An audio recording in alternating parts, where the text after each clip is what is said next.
Into the wild I'll go, and into the wild I am. It's been a while, freedom child, since I left my roots back home. Into the wild I'll go, and into the wild I am. It's been a while, freedom child, since I left my roots back home. Welcome to the Freebirth Society podcast. This is a radical space for women who are ready to celebrate their autonomous choices in birth, motherhood, and beyond. Together, we'll learn about wild birth through personal narrative, we'll explore the politics of birth, and we'll analyze everything that relates to our lives as women from a feminist perspective. Here's your host, Emily Saldea. It's been a while, freedom child, since I left my roots back home.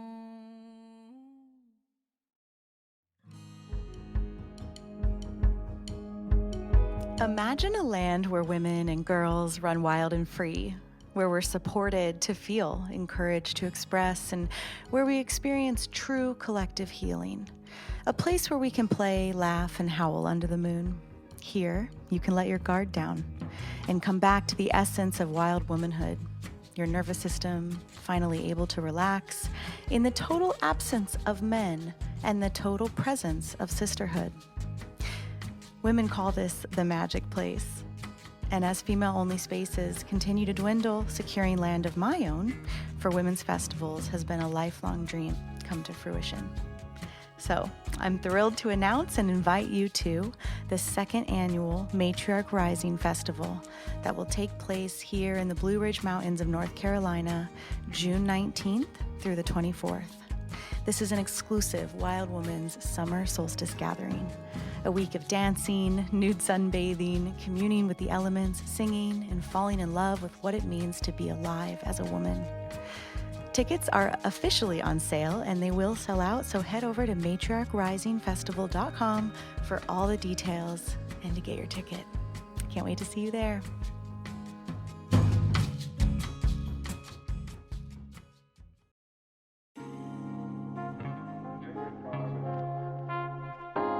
From the jungles of Costa Rica, Luba tells us the stories of expanding and surrendering through her pregnancies and birth. We discuss birth as authentic self-expression, pleasure and orgasm in pregnancy and birth, and committing to bringing forth the birth of her dreams.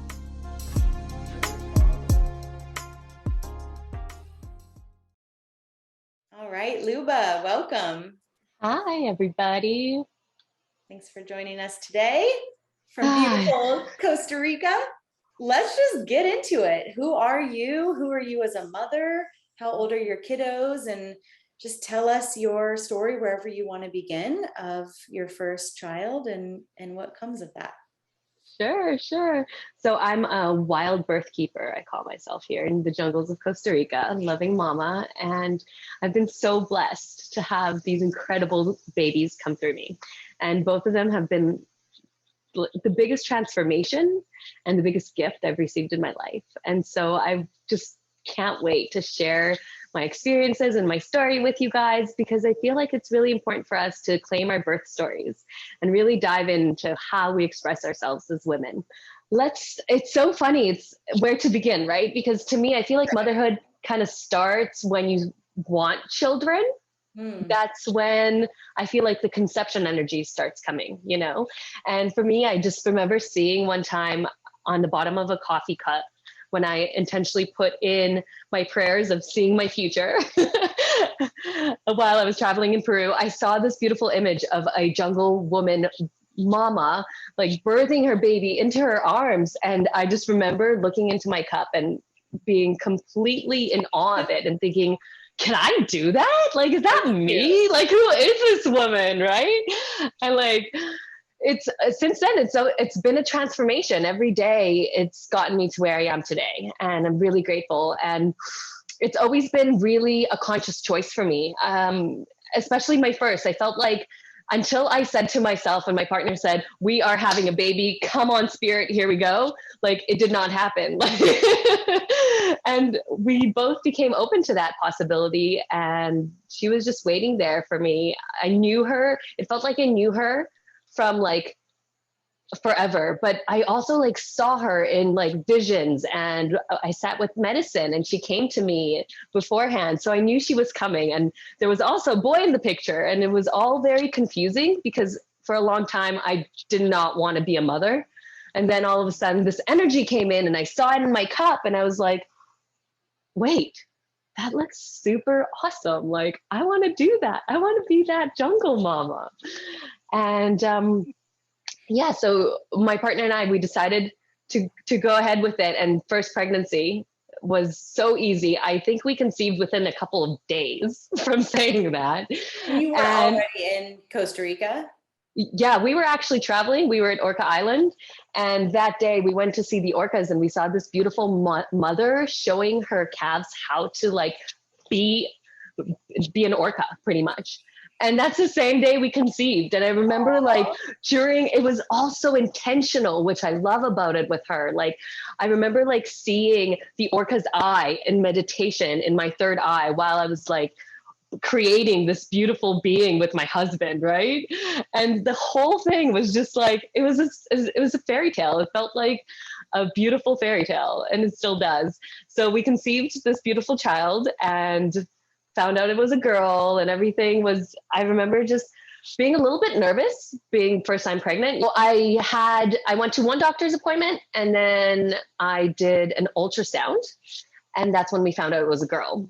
And at that point, it was funny because at first I thought it was a boy, and I was really grateful afterwards to know that I'm letting in a girl spirit. To me at that time, it felt like, okay, that's what she wanted us to know about it. That's why we had to go, because also in Costa Rica, you have to have some sort of medical proof of pregnancy. So it was our way of being able to deal with that as well. So it was a long choice though. Both times I remember, like both times I'm like, how involved in the system do I want to get? Because really I want to stay as far away from it as possible. Yet there's this check marks that I have to go ahead and check because, I've made this choice to be here. But it was good because she really wanted us to know she was a girl. I remember driving there and being like, I don't know how this is going to go. We're just going to see love and light in this process. I'm going to let go of all my judgments and just step into here and show me what you want us to see. And if you want us to see your sex, great. And if you don't, that's okay. And like the first thing she does is like, she opens her legs wide open for us on the ultrasound. She's like, I'm a girl. Did you choose ultrasound with your second kiddo? I had, for the same reasons, we did do that. So we had a doctor's note. The first time we did it, the doctor's note and the ultrasound made it so easy. And they were like, okay, we see what we need to see, click, right? Because we tried it without that, like, and I'm going to tread this very carefully here right now. Basically, if you come in and you're just like a woman who just gave birth either by herself or without a doctor, anyone but a doctor, the whole process becomes a lot more challenging. So you want to be able to show that not only that you had this doctor present, but also like the proof, like I said, of pregnancy. I don't know if just a test would do. The ultrasound was just, was a decision that we also made. Like, I'm not 100% sure that you absolutely need it, but I know it made it easier for us. Gotcha. Let's just say that, okay? Mm-hmm. So perhaps everything would have been cool without it too. For us, it was also like my husband wanted to know with the second one because he's got two girls now and he really wanted a boy. And he's like, I just want to know if it's boy or girl. So the second time we also went for that reason too. And then found out it was a boy, and like, it was again confirmation. So it's funny because yes, I'm also one of those people that resist the systems as much as I can. And when it's when it's a different country and stuff, I also want to make it easeful for us to stay in the check marks, just so we can live here and have the life that we have. Totally. And it sounds it's a balance. Totally. And it sounds like, I mean, it wasn't just that your husband was motivated to also find out before birth. Right. Yeah. Yeah. So the whole both the pregnancies to me were very different. With my first, like I said, it was a little bit more ears open, whereas the second I was like ears closed completely. But what I was I'm not calling listening. right, exactly. I'm like, I'm listening to me. The ears are this way because then I can hear me Funny, more. totally. And that's the best, right? So with the first one, I was absolutely 100% sure I wanted a home birth. I knew I wanted a midwife. I did not want male energy except for my husband. And I actually had to fly her in from Hawaii to be with us. And she was midwife with us here for a month, living with us. And it was perfect. For the first time, it was all still magical. And my baby came after like 20 hours of labor. Not all of it was intense, obviously just the last part. And I just remember just enjoying the day, putting like art and affirmations up and turning on the music and doing my yoga and just loving it up, you know, and just being so conscious with every moment to, okay, how can I enjoy this? How can I relax into this and let this like just all come out so beautifully? And that's what it was. At 7 a.m. she was born, and all the monkeys were going off. The whole jungle was coming alive, and this beautiful baby comes out of me, and my midwife goes, baby in the water, baby in the water. And I'm like, where? It's starting to just get light. And as soon as I look down on her, her eyes come open, her heart comes up, her arms stretch out, and she like floats up from the bath into my arms. It was the most magical moment. I remember lifting her up into my heart and just like everything just melted away in that moment. You know, it was just so beautiful. It felt like time just felt still. And yeah, it was great. We were the only ones to hold her pretty much for hours and hours and hours. Obviously delayed clamp. We didn't cut the cord until like hours later when we were like finally ready to do that on our own. And the whole thing was just, it went exactly as I wanted to. I had the chocolate cake baking in the oven. I had, you know, everything just perfect. All my senses were happy and obviously just melted away into being mother. It was so divine. And so I knew like after that, that changed my life. My first birth changed my life. I was like, I want to do this again. You know, even now 2 in, I'm like, I'm not sure if I feel complete in the process of birth, you know? So the second time around, it was, I was raising the question like, okay, I want a second kid. And my husband had a little bit of hesitation. And I remember during meditation, I just had a download and it was like, your son wants to meet you was the message to my husband. And I came up to him like, your son wants to meet you. And he's like, what? And next moon cycle again, we conceived when he was like a full yes again. And I remember from the beginning, like I dreamt right before I got pregnant, probably just days before I got pregnant, I had this amazing free birth dream. And it was just me and my husband. And all I remember was saying yes, like wholehearted, yes, yes, over and over again, like just heart pounding with yeses. And I woke up and I was like, I want a free birth. And I was like, wait, that means I want to be pregnant like really bad. Like it was such a huge pull to this, you know? And I woke up and I was like, okay, that's what we're going to do. We're going to do a free birth. It's going to be amazing. I'm going to be such a yes. What was your like context for free birth? What had you heard about it? What did you know about it? Did you know women who had birthed without midwives? Yeah, I knew of a couple of friends that have done it, which were kind of like the portal openers. You've interviewed some of them, actually. Ashley was on the podcast with the home birth with the twins. She didn't even realize it was the twins coming out. She's actually a friend of mine here. And one of my other friends, also Sarah, that you interviewed before, she did a free birth. And I just remember just checking into that and being like, it was mostly the dream that made me want it, to be honest. Like before I was just like, oh yeah, midwife, that was cool.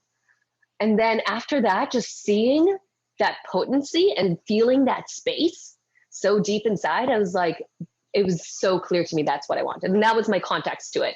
But I kind of fought with it for a while because I was comfortable with the midwife. You know, my first birth went really well. Everything was perfect. And I actually, at first I was like talking to a midwife in the area. And I remember at one point being like, I hope she doesn't make it. I hope that it's too rainy because it's in rainy season, or that she's not able to cross this, or, there's hurdles in Costa Rica all the time. And then I just stop myself. I'm like, wait, if I'm hoping my midwife does not make it, maybe she doesn't need to be here, Totally. And then it really got serious at around 4 or 5 months, where I was like, I'm just pretending if I'm going to, do this midwife thing. I'm just pretending I want that. And I don't. And I don't need to pretend. I can just be a yes to what I am. Totally. I love that. That's such a big deal. Yeah, that was a big difference with my second. With my second, I felt like the whole time he just wanted me to seek pleasure. That's really what kept coming through. Like from that first dream of just being such a yes, like the pleasure behind that yes was overwhelming. It captivated me to the amount that I was like, that's what I want to do. Like, that's what it's going to look like, And he was just all over the pleasure, release everything else. Mama, what feels good? Do that. Do more of that. Explore that. Play with that, And that's what I really concentrated on with the entire pregnancy. It's like, what makes me feel best? How do I give myself more pleasure at this time? And obviously sexual pleasure is there, but there's all these other senses that we can also play with, So for me in my pregnancies, I made sure that it was like a full spectrum of sensations, from, smelling that birthday cake when it's in the oven. For me, that smell of the chocolate cake was amazing. For both of my births, I was like, put the cake in the oven. I'm about to push. Yes, I want to smell that cake, right? And it's like having my coconut water there and having the things that I want there, and the senses and beautiful art that I've created myself, and like powerful omens that to me, like, to symbolize our ability to do this. Because as soon as I focus on my pleasure, I know I can do it and I can get through whatever the intensity might be. And sure, it was very intense and the pleasure got me through. Wow. That's beautiful. Such a nice message to be able to hear. I love the image of you being like, listen less Yes. from the outside and really tuning into that. So what would you say was the work of that second pregnancy? And having it be, I mean, your first one sounds pretty damn awesome. And obviously a great midwife who also, wasn't doing all this industrial prenatal care. Oh, no. She sounds super like chill. Super chill. So what was the work of that second pregnancy? Because there still is, regardless, stepping out and choosing no midwife still is a thing. A huge thing. Yeah. For sure. A huge thing. Yeah, no, for sure. Did you have your partners like easy yes, or what was it like?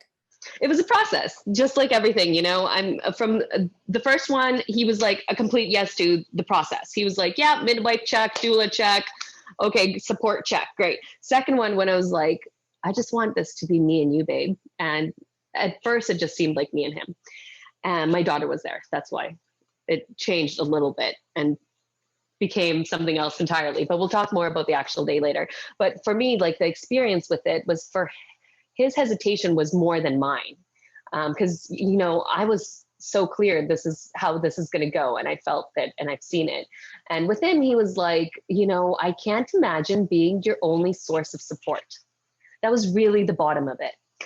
And the more I sat with him about it, and I was like, listen, I don't want a midwife or a doula. I don't expect you to be those people for me. I expect you to be my husband. Half the time, I'm probably not going to want you around, to be honest, because I'm going to just want to be doing this, and I'm going to be wanting my space. And then I'm going to need your help. What will I need your help with? Getting the tub set up, getting the logistics set up, taking care of our daughter if she's there, that's what I'm going to need you. And are you willing to do that? And he's like, for sure. I was like, great. So don't imagine like I'm trying to have you be my midwife and my doula and all these people. Like, no, you're just you. And that's who I want there. If I wanted those other people, they'd be here. Exactly. And I consciously don't want them. Totally. And so many men misunderstand in the beginning this what that notion, means. yeah, of what it means, and that we're calling the men to be like doctor replacements or midwife replacements, which is a really bad idea. Right. No, if you want a midwife, get a midwife, you know? Exactly. I'm so grateful for my partner for being open to it and for being able to kind of navigate through his emotions with me and talk them out, and us being able to come to this place of where is our yes together. And where we found our yes together, he was like, at least have someone that you can call in case you want some support. And I was like, okay, great. I can deal with, like, maybe I'm going to need that. So Yolanda was my person. And she was amazing. Like, I just met her through my pregnancy and we just chatted. And at one point, I actually did call her and I was like, hey, my placenta's not coming out. Like, should I be worried? And she's like, no, sometimes it takes up to 24 hours. And I was like, what? That is crazy. I've never heard of that. And then, you know, I stood up and it fell out and there was no problem. But it was good to be able to, because again, I'm not the midwife, I'm not the doula. If I need that information, I'm going to seek it from that person, right? So that's what that was our compromise. He was like, just let your person know that you're in labor, so that they know that if anything comes up or you need help, that they're just going to be there in one way or another, whatever that feels like. And I was like, okay, you know, I can be a yes to that. So and that Yolanda's was the perfect person. She's the perfect person, because she's always like, you're doing great. You are being you. You're an authentic you. You know, like, she is just amazing. She always brought me so much confidence and so much, like, I felt like she really empowered me to birth through me with my unique experience, with my unique truth, you know? So that was really, really awesome. And so that was a lot of the work that I had to do, was mostly with my partner, releasing that.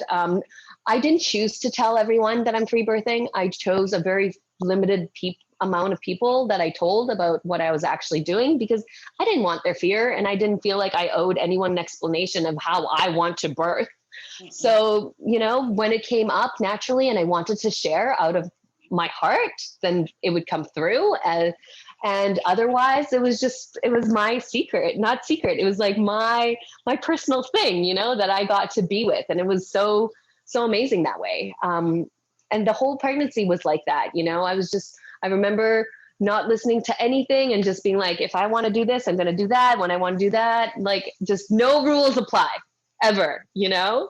And it felt so much more authentic that way. And it was so natural, and I really expressed myself in my body without being afraid. Oh, am I stretching this too much, or am I doing that too much or too little, or, you know, like, without that doubting dialogue, things became really clear of what I wanted to do. Imagine a freaking world where women know this. Exactly, which is why we're doing this, right? Yeah, where women are oriented towards pleasure and reclamation and self-authority, and it's so good. Yeah, it was definitely like an amazing pregnancy the whole way through, and I learned so much fun stuff that was very different with my girl and my boy. With my boy, first of all, there's something I think about having male hormones in our body, because my libido, Emily, went like, and so, which was perfect because, you know, I was seeking the pleasure portals anyway, right? Right. So I was like, let's go, right? All of a sudden, I'm like having cervix orgasms, which I didn't even know existed, and like, the legend. You know, all of those beautiful hormones during pregnancy are just like there to elevate our experiences, our sexual experiences, and our senses. You know, obviously the pregnancy, like, you can smell from a mile away. We know things like that. But I feel like it impacts our entire body. And so seeking pleasure at that point is a really amazing thing, because all of a sudden you've got all these extra senses down there and so much extra energy in your boobs and everything. You're full of life, literally, right? Like, it's so easy to get off in that way. That's awesome.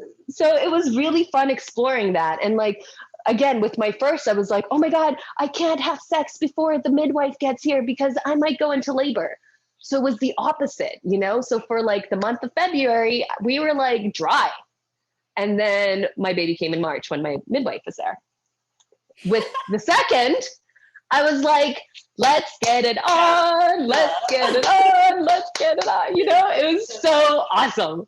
And I part of it, I really do feel is like having that male hormones, I think, in there too, but maybe not. For me, that's what it felt like. It was also, I was calling it in like every day. You know, I'm a part of a meditation group with a group of women, and 2 circles in a row, like we sit in circle one at a time, and 2 circles in a row, I was just kept calling in pleasure and pregnancy and like this amazing, peaceful, loving birth. And a lot of that, like the second intention was actually opening with love, allowing the orgasms to come, CUM. So I had like 9 women meditating with me over this. And that's a women's circle. And that's a women's circle indeed, right? And it was beautiful. They were like a really big part of my story, actually. Like one of the things that I chose to do was have a blessing way with Kai. And they came over and we opened up the portal when I was at 37 weeks. And I was like, baby, you are, you know, you're so received here now. I am, from this point on, I'm so committed to having a home birth. Like, you know, everything is wonderful. I'm opening the portal, you know, kind of thing. And they opened the portal with me. We dug the hole for the placenta, where the placenta is going to go. We put crystals in there. We saged. We like, you know, we did birth art. We did meditations, and where everyone pictured me orgasming. Amazing, dude. You know, like the whole 9 yards. And it was amazing. From then on, I was like, let's go, baby. I'm so excited. And I remember like my pregnancy, like my, what I mean to say, like practicing. I don't want to call it Braxton Hicks. Do you have a better name for it? What do you call it? Contractions? Okay. So my practice contractions, let's call it that, were like 6 weeks. For 6 weeks, I was in that space. And I remember each one of them intentionally dropping in wherever I was, like dropping whatever I was doing and like sitting with my body and seeing like a beautiful opening flower blossoming, you know, and just taking that space and intentionally doing that every single time. And my body gave me lots of practices. There was a few times that I thought I was going into birth. And I remember asking Yolanda, I'm like, when do I know it's like actually like the birth, you know? And she's like, when the baby's coming out of like when the baby's counting. Yeah. I'm like, oh, okay. Pretty much. It's so heady. Yeah, it was really, really amazing. So the actual day, let's call it that, my actual birthday, my little girl came up to me. It was Sunday and randomly she just said, Kai's going to be born today. And I was like, okay, cool. First time she's ever said that, you know, and these two are like super, super connected, spiritual connected. She's been telling me she's going to have a brother from the very beginning. Like when I was pregnant with her, she showed me in a dream her little brother. Like that's how spiritually connected everything was. And so she's like, Kai's going to be born today. And I was like, okay, cool. Like, let's just go to the pool and have a normal Sunday. And I remember just swimming and feeling, just really enjoying and soaking that moment in, that weightlessness of being able to just go in the water. And it was so incredible. And I remember feeling pretty tired that night. And I was like, you know, I'm just going to go to sleep early. So I went to bed at like 8, and I had my own room at that point because my husband was waking up more with the little girl. So he was staying in a different room. And it was around 1 o'clock at night. I got up to go to the bathroom, and then I came back and I was like, like I'm feeling these waves, and they're pretty regular. They were like every 5 minutes. I was like, okay, like things are pretty regular, but you know, I've had a lot of practices and sometimes they were for hours. So let's just lie down with this, you know? So I lay down in my meditation, and I just remember being in this super dreamy state where, again, I just kept on seeing that blossoming flower and just keeping my body opening and telling myself that. Like, it's very much like self-hypnosis, hypnobirth style. And I just felt myself opening each time a little bit more and a little bit more. And it was around 4 a.m. or so, 4:30, the sun started peeking out. And I was like, okay, like, let's let's see where this is going. And I just really wanted to go for a little walk. I felt called to go be under the moon. So I went for a little walk and I was like, whoa, like things started really intensifying after that, you know? Totally. And I was like, okay, yeah, this is happening. So that's when I messaged my support group and I was like, hold me in your hearts. And I was like, okay, I think this is it. So it was around, I went and I still like tried to lie down again, and it felt good for a little while. Just again, I just wanted to be in the complete darkness. I wanted to be in a cave. And everything was closed, all my blackout curtains. I tried to have a candle on, and I was like, no, I just want darkness. I just want to go in as deep as I can, right? And it came to about 5 when I realized, okay, this is intensifying quick. Like maybe you should get your husband and get that pool because you want to be birthing in the water. So I was like, okay. So I go over and I'm like super chill, and I'm like, hi, okay, this isn't an emergency. I just need you to get up, and you know, it's time to meet your son soon. Please come and help. And so my husband looks at me and he's like, well, you were so calm that I didn't think it was serious. So he actually went back to sleep. So 20 minutes later, I'm like, okay, still not an emergency, but let's go. It's time to meet your son. Like, I need your help right now. And he's like, okay. So he got up and we started blowing up the pool. I made a decision to stay actually inside the cave, my room, the blacked out cave, instead of my first we had outside. So I just felt the darkness. Everything came inside. It was perfect. My altar was right there. And I just remember watching that bath and thinking it's just not filling up fast enough for me. I was like, I'm ready to be in it now, you know? So I was kind of like trying to slow things down just because it was happening so quickly already. And by that, I mean, like, it was intensifying so quickly.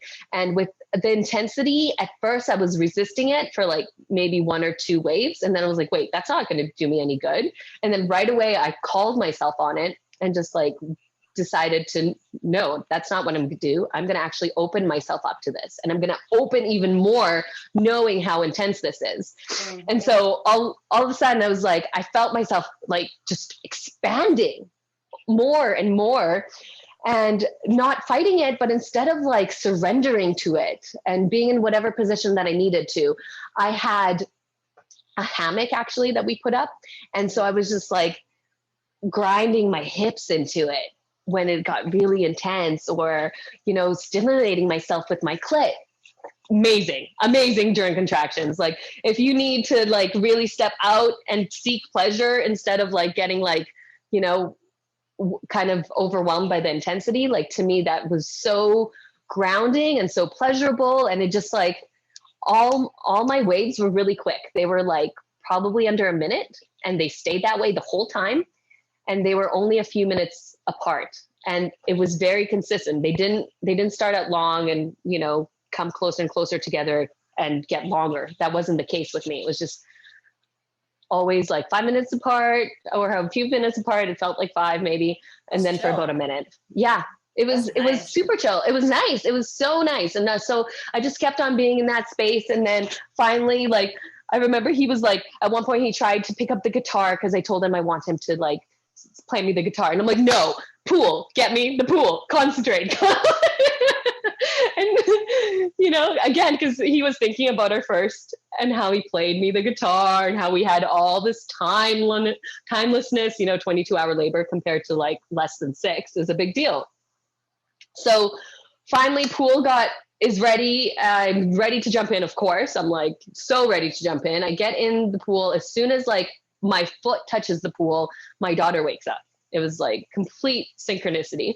And so I'm like, okay, you go deal with her and tell her what's happening and bring her here if she wants to come. And so she was excited. She was so honored that she actually got to be there and awake. Like to her, she knew the whole time. She was like, I'm going to be there. I'm going to be there. She kept telling me that. I was like, maybe not, you know, but yeah, she was there. So she woke up just like 20 minutes before the baby came out.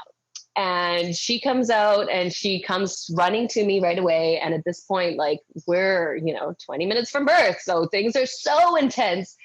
And she just looks at me and she's like, Mama, who are you yelling at? You know? And I'm like, I'm roaring like a tiger. And she's like, oh, okay. And literally she just starts roaring like a tiger with me. And it was amazing. And then she goes and, you know, and she did try to ask me questions. And I'm like, Maya, I'm not here right now. Like my body's here, but I'm not really here. So, you know, I need my space right now. And she was like, okay. So she went and she's getting crepes ready with daddy. And then I'm finally in the tub by myself.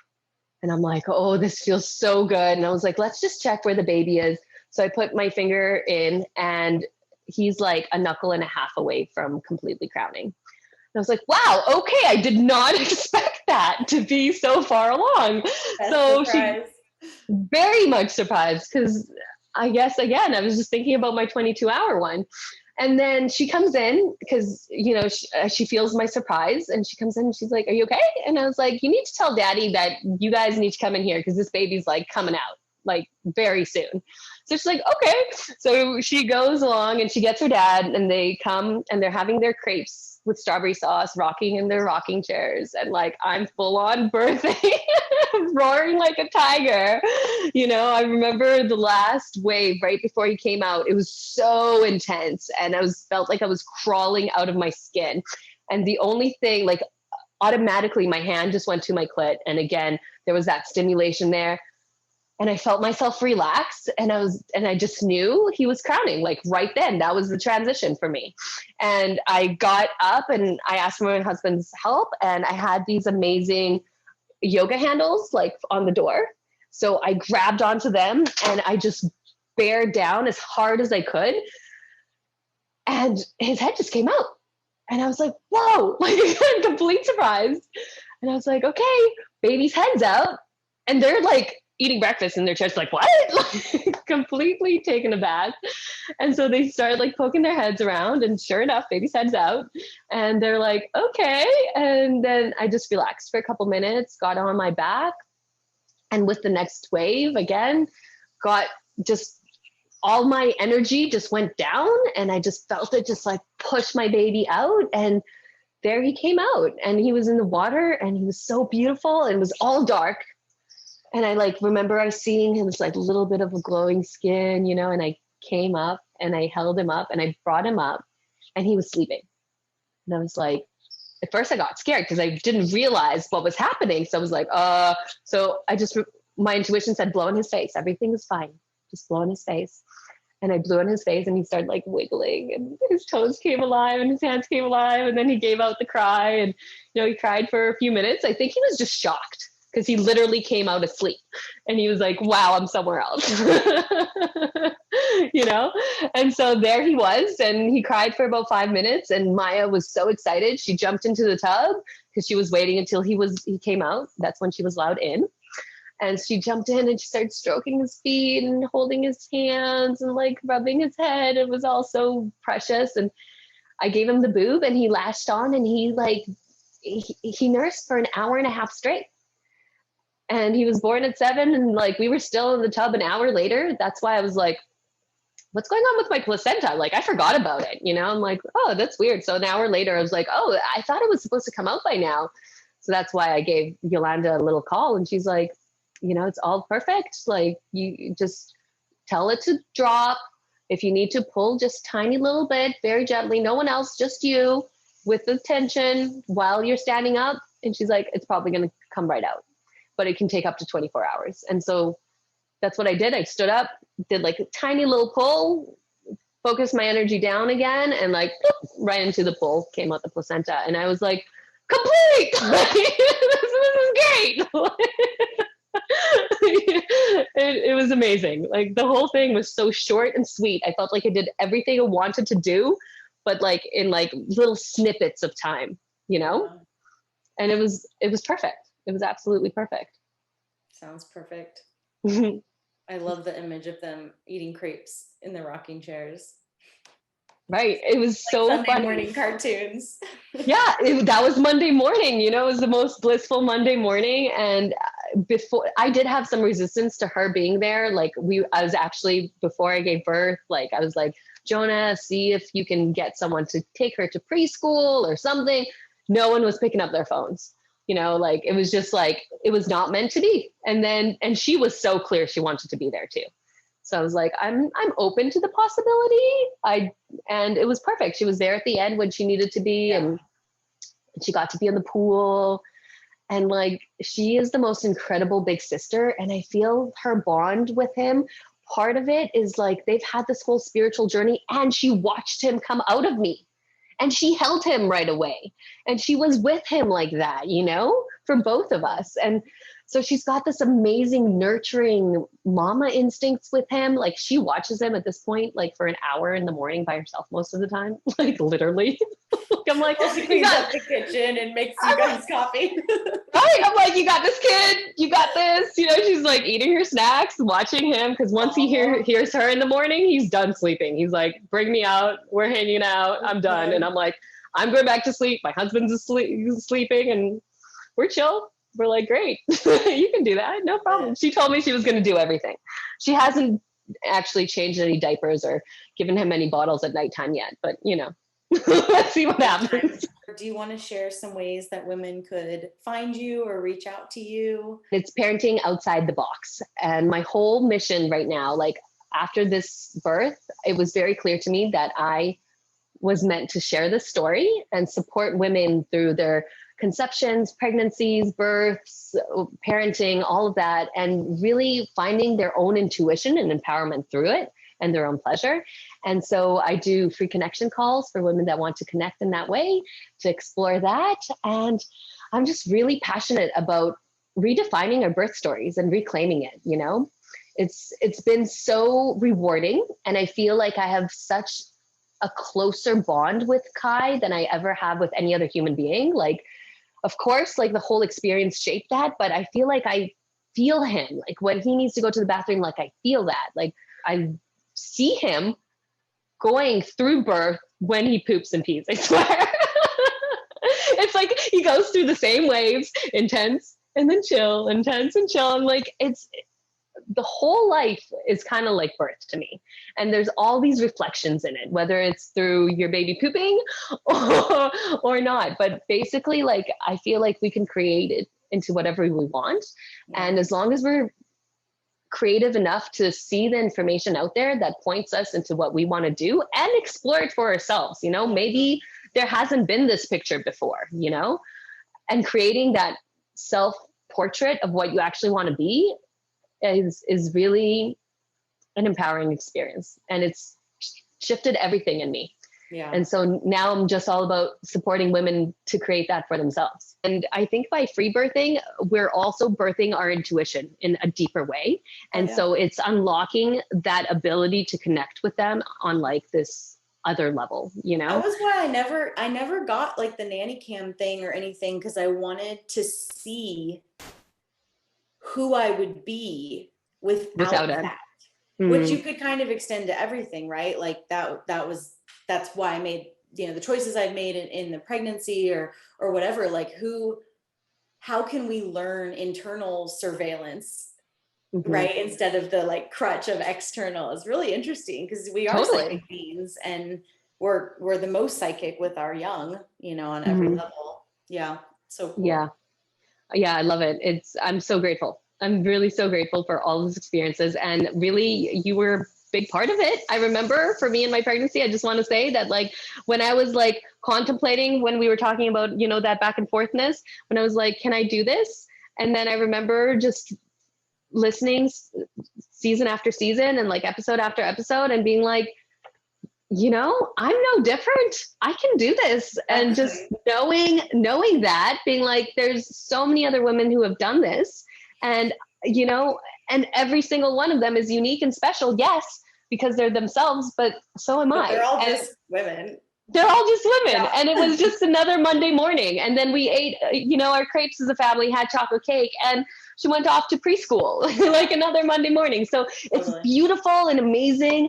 And it's also like part of life that we're supposed to be able to do this, and if we're not, then there's some blocks there, and we can work through those blocks, and we can work through them in meditation, in movement, whatever that means, conversation. but that's the work, you know, that's really all the work that comes around to preparing for a free birth. It's releasing all the blocks to be able to surrender who we are deep down in the core of it all. Yeah, to reintegrate birth into our families, into our homes. Totally.